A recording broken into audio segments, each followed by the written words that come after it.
July 16, 2025 సంవత్సరం.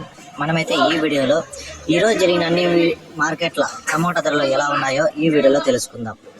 ముందుగా చింతామణిలో 200 నుంచి 450 రూపాయలు, వడ్డిపల్లి 200 నుంచి 400 రూపాయలు, పొలమనేరు 150 రూపాయల నుంచి 300 రూపాయలు, వీకోట 100 రూపాయల నుంచి 320 రూపాయలు, పుంగునూరు 50 రూపాయల నుంచి 330 రూపాయలు, చిక్బలాపూర్ 50 రూపాయల నుంచి 250 రూపాయలు, బాగేపల్లి 250 రూపాయల నుంచి 430 రూపాయలు, హోసూరు 200 నుంచి 550 రూపాయలు, అనంతపురం 200 నుంచి 400, కలికిరి 200 నుంచి 360 రూపాయలు, మదనపల్లి 300 నుంచి 770 రూపాయలు, కోలార్ 200 నుంచి 430 రూపాయలు, కలకడ 150 రూపాయల నుంచి 350 రూపాయలు. ఇది ఈరోజు జరిగిన అన్ని మార్కెట్ల టమోటా ధరలు.